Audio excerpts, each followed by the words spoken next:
Selamat malam para netizen dimanapun kita berada, salam inspirasi bagi kita semua. Ini agak menarik begitu ya, ini sastrawan politik ya sebut bahwa mungkin Cina paham Jokowi tak memiliki ijazah asli sehingga tak jadikan jaminan utang.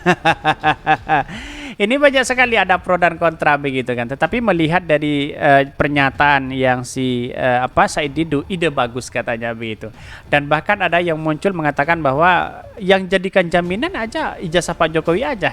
Kira-kira seperti itu begitu. Tapi perlu diingat bahwa narasi-narasi seperti ini ya menjadi tertawaan bagi kita begitu ya. Kenapa? Karena orang yang menyebarkan ijazah palsu itu sudah ditangkap di situ. Bahkan ada klarifikasi dari teman-teman Pak Jokowi begitu ya.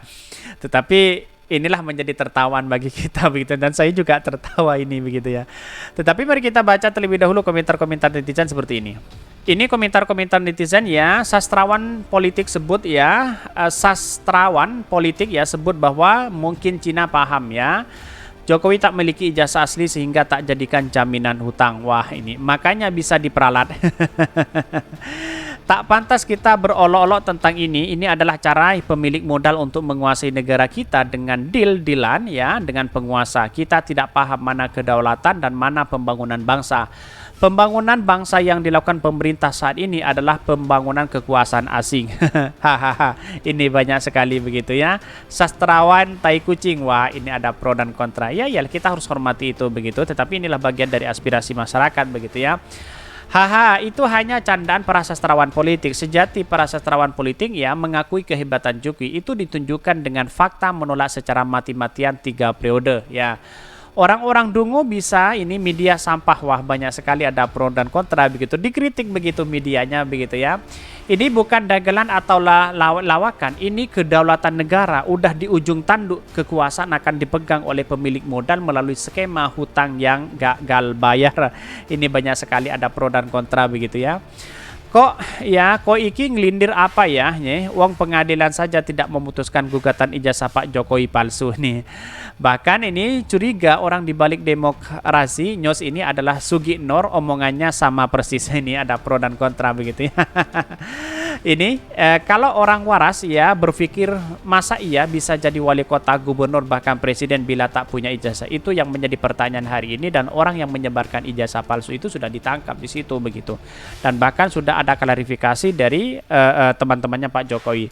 Ya, saya sudah dikatakan dari awal, selama Pak Jokowi menunjukkan ijazah asli ini menjadi dongeng begitu, menjadi tertawaan oleh kita begitu. Ketika ini muncul di mana-mana begitu kan. Ya, kalau sudah ada rekomendasi kan sudah jelas di situ begitu.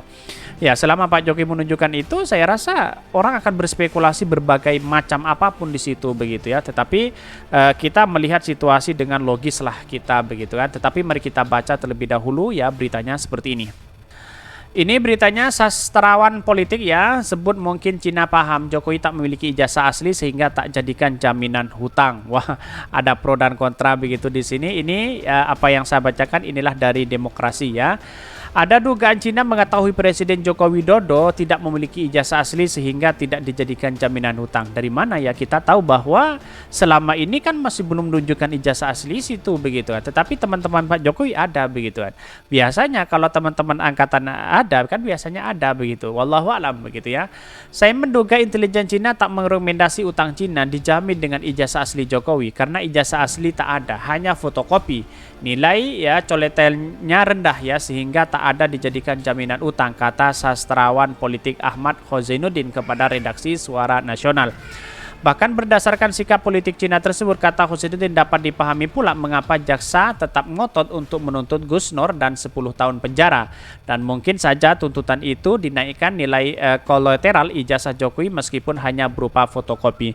Nah, itu kan sudah terbukti di pengadilan begitu, siapa yang benar dan siapa yang tidak begitu kan. Artinya kalau kita masih muncul di sini, sudah saya katakan dari awal bahwa daripada muncul spekulasi dijadikan sebagai tertawaan, mending Pak Jokowi tunjukkan aja ijazahnya begitu kan ya, biar tidak berspekulasi ke sana sini begitu. Ada sebagai jaminan utang, ada APBN dijadikan sebagai utang dan sebagai jaminan begitu kan ya. Di sisi lain, Cina paham bahwa meskipun Gus Nur dipenjara, vonis tersebut tidak dinaikkan nilai kolateral ijazah Jokowi, sehingga Cina tetap tak akan melirik ijazah Jokowi sebagai aset penjamin utang RI ke Cina. Bahkan dia menyebutkan ya, bagi kita segenap rakyat tentu lebih memilih proyek kereta cepat dia di Cina dibatalkan ya ketimbang membebani APBN. Uang pajak yang ada di APBN lebih baik ya untuk dialokasikan makan bagi rakyat ketimbang jadikan keuntungan utang Cina. Bahkan atau ya juga solusi tengahnya adalah dengan mengikut sertakan ijazah SD, SMP, dan SMA dan S1 Luhut Binsar Panjaitan sebagai tambahan jaminan utang ke Cina. Wah, tidak hanya Pak Jokowi yang diminta oleh orang ini begitu ya. Dengan demikian kalau nanti jadi gagal bayar ijazah Luhut bahkan beserta Luhutnya saja yang dieksekusi Cina begitu. Selama ini Luhut yang ngotot melanjutkan proyek kereta cepat ya, karena rakyat yang harus dijadikan penjamin ya APBN untuk rakyat dan bukan untuk Cina. Total APBN menjadi jaminan hutang, batalkan proyek kereta cepat Cina pungkasnya. Bahkan dalam ini Republika dikutip dari Republik Rakyat Cina RRC ya harusnya meminta jaminan ijazah asli Presiden Joko Widodo untuk proyek kereta cepat Jakarta-Bandung. Bahkan kata MS Kaban ya RRC meminta jaminan APBN untuk kereta cepat Jakarta-Bandung sangat berbahaya untuk kedaulatan bangsa Indonesia. Bahkan Menteri Koordinator Bidang Pemerintahan Luhut Binsar Panjaitan ya mengatakan bahwa RRC kekeh ya meminta anggaran pendapatan dan belanja negara APBN menjadi pinjaman atau pinjaman utang proyek kereta cepat Jakarta-Bandung. Namun ya Luhut tak mengamini ya tuntutan RRC tersebut, merekomendasikan pinjaman dilakukan melalui PT Pinjaman Infrastruktur Indonesia.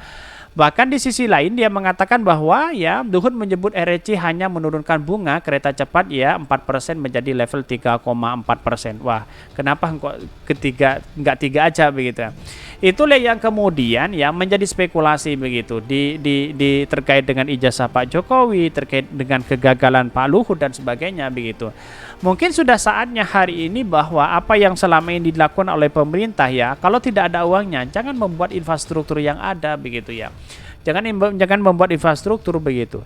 Jadi persoalan-persoalan seperti ini saya kira ada sesuatu yang memang harus kita benahi begitu kan. Masyarakat tidak hanya tinggal diam di situ begitu. Harus menjadi ya garda terdepan ketika ada sesuatu yang memang batal begitu ya, atau sekiranya tidak pro terhadap rakyat begitu. Karena begitu ribuan infrastruktur yang dibangun oleh Pak Jokowi itu adalah jangka panjang. Tetapi perlu diingat jangka panjang kita ya kalau 10 tahun ya, kalau 10 tahun kan mendingan. Nah, kalau cuma 15 tahun kan sudah mendingan begitu. Wah, ini kan sampai konsesinya kalau nggak salah sampai 50 tahun, bayangkan begitu ya. Ini kan aneh juga, kira-kira seperti itu begitu. Mungkin itu yang kami sampaikan, tonton terus channel Hodari Podcast Rakyat ini kan ada berita-berita menarik dan viral setiap harinya. Salam para netizen, salam inspirasi bagi kita semua. Jangan lupa di subscribe channel YouTube Hodari Podcast Rakyat ini.